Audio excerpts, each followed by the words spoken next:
Les faux amis linguistiques représentent l'un des défis les plus sournois dans l'apprentissage d'une langue étrangère. Ces mots qui semblent familiers mais cachent des significations totalement différentes peuvent transformer une conversation simple en un véritable casse-tête de malentendus. Ce phénomène linguistique fascinant mérite une attention particulière, car il peut affecter aussi bien les conversations quotidiennes que les communications professionnelles les plus importantes. Un faux ami, également connu sous le nom de faux cognat ou faux frère, est un mot qui présente une similarité trompeuse avec un terme d'une autre langue. Cette ressemblance peut être orthographique ou phonétique, mais le sens diffère considérablement. Notre cerveau, toujours en quête d'efficacité, tombe facilement dans le piège en établissant des connexions rapides, mais erronées. Cette tendance naturelle à faire des raccourcis cognitifs nous rend particulièrement vulnérables aux malentendus linguistiques. Dans le contexte franco-anglais, certains faux amis sont particulièrement récurrents dans la vie quotidienne. Par exemple, le mot actuellement en français ne signifie pas actually en anglais, mais plutôt en ce moment. De même, éventuellement ne correspond pas à eventually, mais signifie peut-être ou possiblement. Ces nuances peuvent complètement transformer le sens d'une phrase et créer des situations de communication complexes, voire embarrassantes. Le monde professionnel n'est pas épargné par ces pièges linguistiques. L'exemple classique est celui de library en anglais, qui se traduit par bibliothèque en français, et non librairie. Un autre cas fréquent concerne le mot resume en anglais, qui désigne un CV, alors qu'un résumé en français est une synthèse. Le terme collège illustre parfaitement ces différences culturelles. En français, il correspond au middle school américain et non à l'université comme pourrait le suggérer le mot college en anglais. Dans le contexte professionnel, le mot fabricant en français signifie manufacturer et non fabrique, qui désigne un tissu en anglais. Les faux amis culturels méritent une attention particulière car ils peuvent créer des situations particulièrement embarrassantes. Le verbe blesser en français signifie to injure et non to bless, bénir.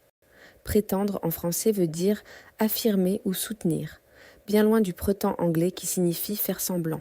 Le mot location en français fait référence à la location d'un bien, contrairement à son homographe anglais qui désigne un lieu ou un emplacement. Dans un contexte plus formel, certains termes peuvent induire en erreur même les locuteurs expérimentés.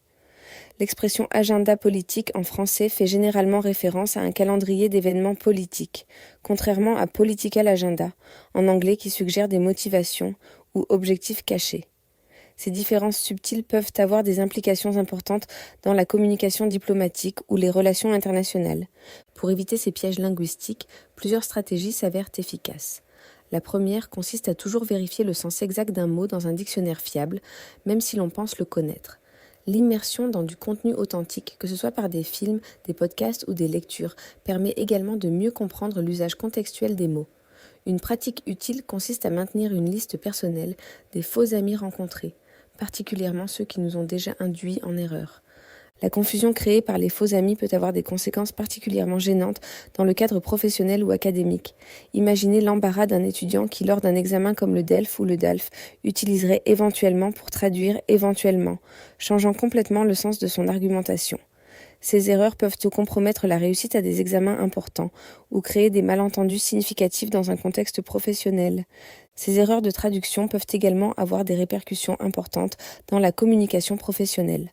Un email contenant plusieurs faux amis peut rapidement devenir incompréhensible ou, pire encore, transmettre un message totalement différent de celui initialement voulu.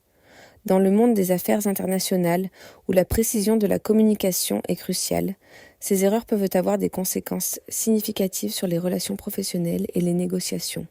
L'aspect fascinant des faux amis réside dans leur capacité à révéler l'histoire et l'évolution des langues. Beaucoup de ces mots partagent une origine commune, mais ont évolué différemment au fil du temps, créant ces divergences de sens qui nous piègent aujourd'hui. Cette évolution linguistique témoigne de la richesse et de la complexité des langues, ainsi que de leur capacité à s'adapter et à se transformer selon les besoins et les contextes culturels. La maîtrise des faux amis constitue une étape cruciale dans l'apprentissage d'une langue. Elle nécessite de la vigilance et une remise en question régulière de nos automatismes linguistiques. Cependant, une fois ces pièges identifiés et compris, ils deviennent des points de repère précieux dans notre progression linguistique. Cette connaissance approfondie des nuances linguistiques permet non seulement d'éviter les erreurs de communication, mais aussi d'enrichir notre compréhension des subtilités culturelles qui façonnent les langues.